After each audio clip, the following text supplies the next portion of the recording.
Et vous écoutez Europe Matin avec Pierre de Villeneuve jusqu'à 9h. Et l'interview politique d'Europe 1, David Doucan, vous recevez Guillaume Larrivé, député Les Républicains de Lyon. Messieurs, c'est à vous. Guillaume Larrivé, bonjour. Bonjour. Alors, avant toute chose, une réaction à cette déclaration de Manuel Valls. La nation corse, Pierre vient de le dire, je ne sais pas trop ce que ça veut dire. Il n'y a qu'une seule nation, c'est la nation française. Vous êtes d'accord avec ça ? Non, je veux dire au Premier ministre que, évidemment, comme tous les Français, les Corses doivent respecter les lois, mais il faut respecter les Corses, leur identité, leur histoire. Comme Gilles Simeoni, vous considérez que c'est une injure que le Premier ministre lance au visage des Corses ce matin ? Il faut faire très attention aux mots qu'on emploie. Encore une fois, les Corses sont français, la Corse est en France, la Corse est au sein de la République française, mais la Corse, elle a aussi une singularité, une spécificité, et c'est un amoureux de la Corse qui vous le dit. Alors, on va parler de la déchéance de nationalité parce que vous avez publié plusieurs tribunes à ce sujet. Vous voulez aller encore plus loin. Vous voulez inscrire la notion d'assimilation dans la Constitution, réformer carrément le droit du sol, élargir les motifs de déchéance. Soudain, on a l'impression que la réforme du président de la République, et qui va pourtant dans le sens de ce qu'appelait la droite de ses voeux depuis toujours, eh bien, elle ne vous convient plus. Pourquoi ? Écoutez, moi je vous le dis très directement, je ne voterai pas en l'état la révision de la Constitution proposée par François Hollande parce que c'est une manipulation politique et un brouillon juridique, une sorte de tract improvisé et mal écrit. Sur la question de la nationalité, il faut être très pratique. Moi je veux que tous les terroristes étrangers puissent être expulsés définitivement en dehors du territoire national. Et le texte que propose François Hollande, il ne s'appliquerait seulement qu'aux criminels, c'est-à-dire à des individus passés et condamnés devant une cour d'assises. Moi, je veux par exemple qu'un djihadiste qui a porté les armes dans la zone irako-syrienne et qui passe devant un tribunal correctionnel comme auteur d'un délit terroriste, je veux évidemment que celui-là aussi, il soit déchu de la nationalité française. La déchéance doit s'appliquer à tous les criminels et tous les auteurs de délits terroristes pour que ce soit pratique, que ce soit efficace. On vous a bien entendu, vous nous annoncez ce matin sur Europe 1 que vous ne voterez pas en l'état le texte de François Hollande. Absolument. Les citoyens, vos électeurs dans Lyon ou ailleurs, ne vont pas comprendre. Guillaume Larrivé, vous étiez à Versailles le 16 novembre, pendant le congrès. Vous avez applaudi debout le président de la République. Je n'ai pas applaudi debout le président de la République parce que il y a je des ne suis images, pas un supporter. On vérifiera sur les images. On ne doit pas modifier la Constitution pour faire joli ou pour faire plaisir au président de la République, mais seulement si c'est absolument indispensable pour la sécurité nationale. Vous savez, on n'est pas dupe. On a bien compris que François Hollande, il a un problème politique. Aujourd'hui, la gauche est éclatée façon puzzle et François Hollande aimerait que la droite l'aide à recoller les morceaux, mais nous n'avons pas vocation à servir de rouleau de scotch au Parti socialiste. Le vrai problème aujourd'hui, David Doucan, il n'est pas constitutionnel. Le vrai problème, il est opérationnel. Qu'est-ce qu'on fait concrètement pour éradiquer ces réseaux terroristes qui veulent détruire la société française? C'est là-dessus, moi, je pense qu'il faut travailler en priorité. Vous avez de bonnes formules, très offensives, mais il y a malgré tout une interrogation qui se posera. Vous dites que vous n'avez pas applaudi le 16 novembre. Mais enfin, on a tous vu cette image. Le Congrès entièrement devant le président de la République, avec le président de la République. Ensuite, il y a eu cette Marseillaise. Tout le monde était très ému. C'était l'unité nationale. Et tout ça a volé en éclats. Une question. Vous êtes très proche de Nicolas Sarkozy.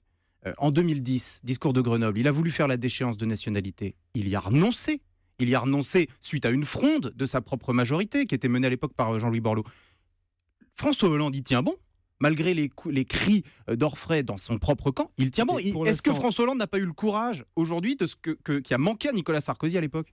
Et c'est bien la première fois qu'on dit que Nicolas Sarkozy serait velléitaire et qu'il n'aurait pas de courage. C'est précisément l'incarnation du volontarisme en politique. La vérité, c'est que François Hollande change d'avis à peu près toutes les demi-heures. Il n'y a qu'à voir d'ailleurs l'état lamentable dans lequel son gouvernement se trouve aujourd'hui, avec Christiane Taubira, garde des Sceaux, qui s'exprime publiquement pour dire qu'elle est contre la déchéance de nationalité et qui est pourtant chargée par le même François Hollande de défendre la déchéance de nationalité devant le Parlement, ce qui va être extrêmement compliqué. C'est Manuel Valls qui portera. C'est Christiane Taubira qui est garde des Sceaux, ministre de la Justice, et qui, au terme du projet de loi constitutionnelle, est censée le défendre devant la commission des lois de l'Assemblée. Elle doit partir pour vous ?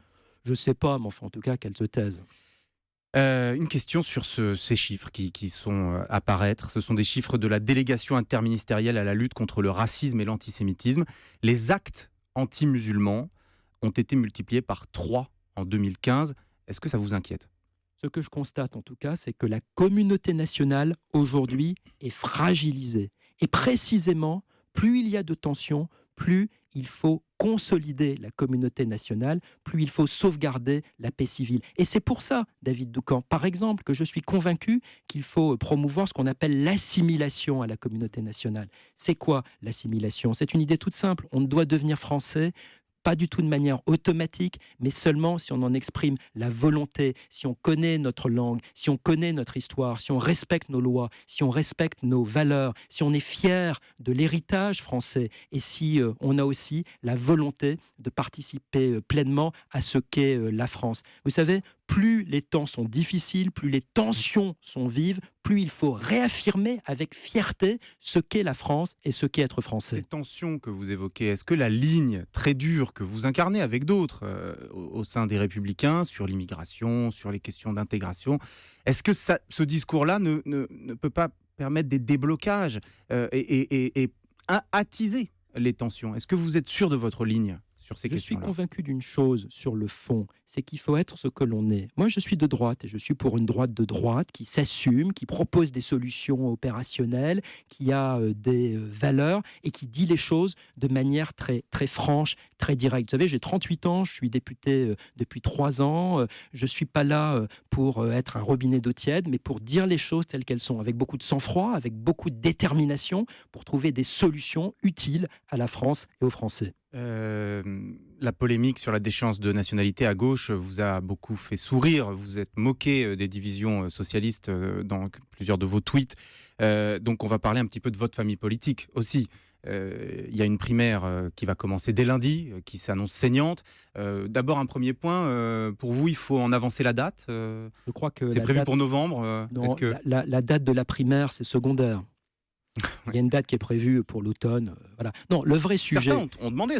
Il y a une inquiétude. Il y a d'ailleurs une inquiétude chez les députés LR qu'on désigne le candidat un peu trop tard. Il peut y avoir un débat, mais le vrai sujet, c'est d'être capable de s'organiser rapidement pour faire 2 choses. D'abord, avoir un vrai projet précis, opérationnel, chiffré, et ça nous y travaillons, sous la présidence de Nicolas Sarkozy, avec Éric Woerth, avec de nombreux députés élus, adhérents qui participent à ce projet d'alternance pour la France. Ça, c'est le premier sujet. Et puis le deuxième sujet, évidemment, c'est qu'il faudra choisir le candidat de la droite à l'élection présidentielle de 2017. Ce sera un grand enjeu pour 2016. Et j'appelle tous les Français de droite à participer massivement à cette élection primaire, parce qu'elle est extrêmement importante pour enfin réussir à mettre dehors François Hollande et ensuite arriver au gouvernement pour faire des choses utiles. On les voit, ils sont tous dans les starting blocks, Alain Juppé, François Fillon, Bruno Le Maire, sauf votre candidat, votre préféré, Nicolas Sarkozy, pour l'instant. Est-ce qu'il est suffisamment motivé? Nicolas Sarkozy est président des Républicains. Il a été élu par une très large majorité des adhérents de notre famille politique et il est, je peux vous le dire, totalement déterminé à continuer à servir la France et les Français. Il va y aller. Ce n'est pas à moi de dire cela aujourd'hui à votre antenne, mais je suis convaincu qu'il a toujours comme projet, comme obsession de servir la France et d'être utile aux Français. Et pour ma part, vous savez, je lui suis totalement loyal. Je crois que la loyauté, c'est aussi le renouveau. Merci Guillaume Larrivé. Merci.